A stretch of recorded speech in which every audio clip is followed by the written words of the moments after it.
Atlanta looks like a city of new money on the surface, gleaming towers in Midtown, hip-hop millionaires turning Buckhead into a runway, and tech founders pulling up to brunch in matte black coupes. But peel back that loud neon layer, and you'll find something far older and far quieter underneath. Atlanta is a city built on dynasties, and the families at the top of its food chain didn't get there last year, last decade, or even last century. They got there generations ago, and they've been compounding ever since. Today, we're counting down 10 of the wealthiest, most powerful family names that shaped this city, leading all the way up to the single dynasty that quietly sits on top of them all. Number 10. The founding fortunes of Home Depot. Atlanta's modern skyline owes a strange debt to one orange and white logo. Home Depot was born in this city in the late 1970s, and the founding partners behind it, most notably the Marcus and Blank families, turned a single suburban warehouse concept into one of the largest retailers on the planet. We'll get to one of those names again much higher on this list, but at number 10 we're talking about the broader founding legacy itself, because the wealth that flowed out of Home Depot didn't just enrich two men. It seeded an entire generation of Atlanta-based foundations, hospitals, art museums, marine science centers, and Jewish community institutions. When you walk through certain wings of the city's biggest cultural buildings, you're walking through a quiet thank you note to a fortune that started as a stack of 2x4s. The keyword here is founding. This number 10 spot belongs to the idea that one Atlanta-born retailer minted multiple billionaire households at once, and the ripple effects still touch every neighborhood in the metro. But raw retail wealth is just one flavor of Atlanta money. The next family on our list built theirs from a much more unexpected source, and they did it almost entirely behind the scenes. Number 9. The Rollins family. If you've ever called an exterminator in the southeastern United States, you've probably handed money, directly or indirectly, to the Rollins family. They control Rollins Incorporated, the parent company of Orkin, the pest control giant whose trucks crawl through American suburbs the way ants used to crawl through American kitchens. It is one of the most boring, beautiful businesses ever built. People will always have bugs, and bugs will always need killing, and the family that owns the contract on that endless cycle has been quietly accumulating wealth in Atlanta for decades. The Rollins fortune isn't just pest control either. The family has expanded into oil, gas, real estate, and a sprawl of private holdings that rarely make headlines. That's the giveaway. In Atlanta, the loudest money is usually new, and the oldest money rarely tweets. The Rollins clan slots in at number 9 because their wealth has the two qualities that matter most in this city. It's deep and it's durable. They didn't catch a wave, they built a moat. But number 9 is just the warm-up. The next entry takes Atlanta wealth out of the warehouse and the warehouse pest trap and drops it squarely onto a movie soundstage that now stretches for hundreds of acres. Number 8. The Tyler Perry family empire. Most Atlanta dynasties begin with a great-grandfather. This one begins with a man who once slept in his car. Tyler Perry's rise from homeless playwright to billionaire studio owner is one of the most documented self-made stories in modern American entertainment, and the empire he built is now a family enterprise in every meaningful sense, supporting his son, his extended household, and a network of relatives, mentors, and chosen kin he has openly credited as part of his foundation. Tyler Perry Studios sits on the grounds of a former military base in southwest Atlanta, and that single piece of real estate rewrote what black ownership in Hollywood could look like. He didn't move to Los Angeles to chase the industry. He pulled the industry to Atlanta. That's a power move dynasties are usually built on. The reason this household lands at number 8 and not higher is simple. The empire is still relatively young, and true dynastic wealth is measured in generations, not quarters. But anyone watching closely understands that the Perry household has already crossed the line from rich celebrity into founding family of a future Atlanta dynasty. The next family on our countdown, however, has had several decades head start, and they did it by feeding the entire South. Number 7. The Cathy family. Chick-fil-A is headquartered just outside Atlanta, and the family that owns it has done something almost impossible in the modern food industry. They kept the company private. No shareholders, no quarterly earnings calls, no outside board pressuring them to franchise faster, open on Sundays, or sell out to a private equity roll-up.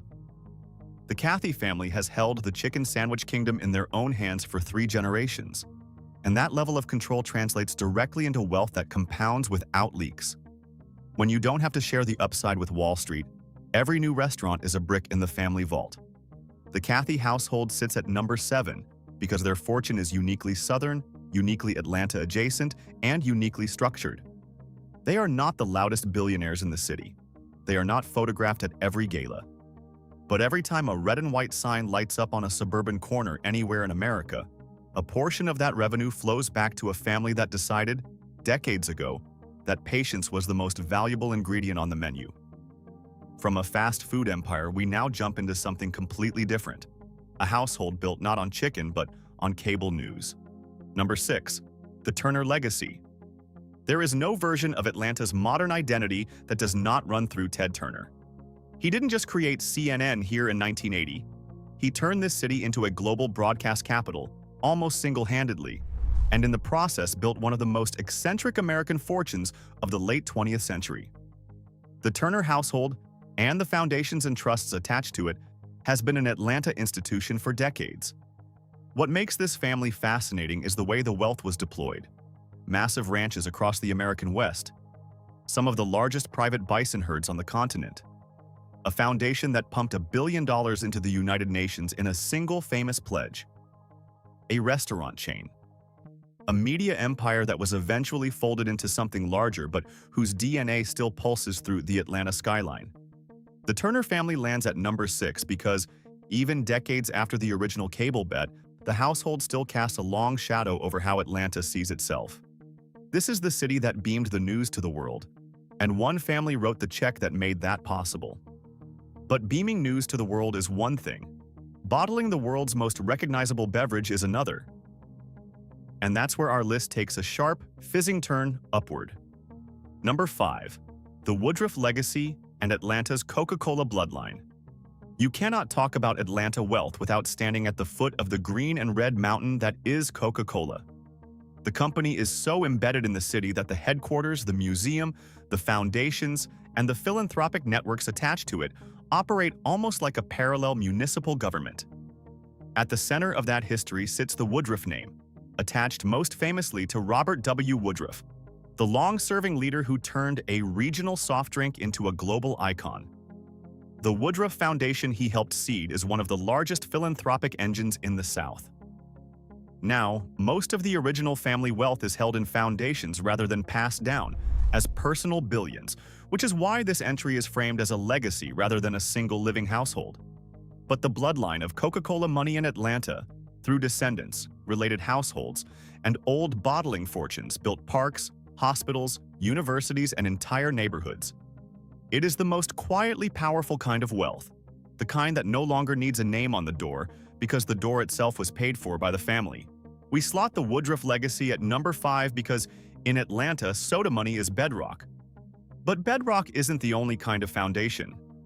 The next family built theirs on something just as sweet: a stadium, a football team, and a second act so massive it deserves its own chapter. Number 4. The Blank family. We hinted at this name back at number 10, and now here it is in full. Arthur Blank, co-founder of Home Depot, turned a retail fortune into a sports and entertainment dynasty headquartered right here in Atlanta. The Blank family controls the Atlanta Falcons of the NFL and Atlanta United of Major League Soccer. They built and operate Mercedes-Benz Stadium, one of the most architecturally ambitious arenas in North America. They run a vast philanthropic foundation that pours hundreds of millions into the city's parks, public health, and West Side neighborhoods. What makes this household land at number 4 is the combination of 3 things: scale, visibility, and reinvestment. A lot of billionaires put their money into yachts. The Blank family put theirs into the city's actual physical and cultural infrastructure. When you tailgate before a Falcons game, you're standing on Blank money. When you walk through certain rebuilt parks on the West Side, you're walking on Blank money. When local nonprofits keep their lights on through a tough year, very often it's Blank money. The household has effectively become part of the city's operating system, but there's still one Home Depot adjacent fortune that gives even number 4 a run for its money. And that's the next entry on our countdown. Number 3. The Marcus family. The other half of the Home Depot founding story belongs to Bernie Marcus and the household he built around him. Where the Blank family leaned hard into sports, the Marcus household leaned hard into philanthropy on a scale that's difficult to overstate. The Georgia Aquarium, for years the largest aquarium on the planet by volume, was made possible by a single 9-figure gift attached to this family's name. Major medical research institutes, autism centers, veterans programs, and Jewish community organizations across the city carry the same fingerprint. Bernie Marcus passed away in late 2024, and even in his final years he was openly committed to giving the bulk of his fortune away rather than leaving a sprawling personal estate. That's a different kind of dynasty. This is a household whose long-term legacy in Atlanta is going to be measured less in mansions and more in marble lobbies of public buildings that bear the family's stamp. Number 3 is a fitting position because, in pure liquid net worth, the Marcus household sits in the upper tier of the city, and in cultural impact, the family is woven into Atlanta's civic fabric so tightly that you almost can't separate the two. But 2 enormous names still loom above this one. And the next family didn't build a store. They didn't build a stadium. They built, in many ways, the news cycle itself. Number 2. The Turner-era heirs and Atlanta media money. Wait, didn't we already cover the Turner name? Yes, at number 6, as a legacy. But the broader Atlanta media money households, the producers, the cable-era founders, the quietly massive private investors who rode the city's broadcasting boom and kept compounding into film, sports media, streaming, and digital content, collectively form one of the most underrated wealth blocks in the entire South. Several of these households still live in Buckhead and on Sea Island, run private investment offices out of office towers in Midtown, and rotate quietly between board seats at hospitals, museums, and universities. They don't trend on social media. They don't fight in public. They are exactly the kind of money this city specializes in, old enough to be discreet, new enough to be liquid, and locally rooted enough to keep showing up generation after generation. We put this collective block at number 2 because, in raw influence over Atlanta's modern identity, broadcast money has shaped the city's voice as decisively as Coca-Cola shaped its taste. But there is one family that towers over even this group. One household whose net worth, by most credible estimates, dwarfs every other name on this list combined. One name you may have heard whispered, but rarely understood. And it is hiding in plain sight. Number 1. The Cox family. At number 1, the richest family in Atlanta is, almost without serious dispute, the Cox family, the household behind Cox Enterprises. Their fortune traces back generations to a newspaper publisher who became governor of Ohio more than a century ago.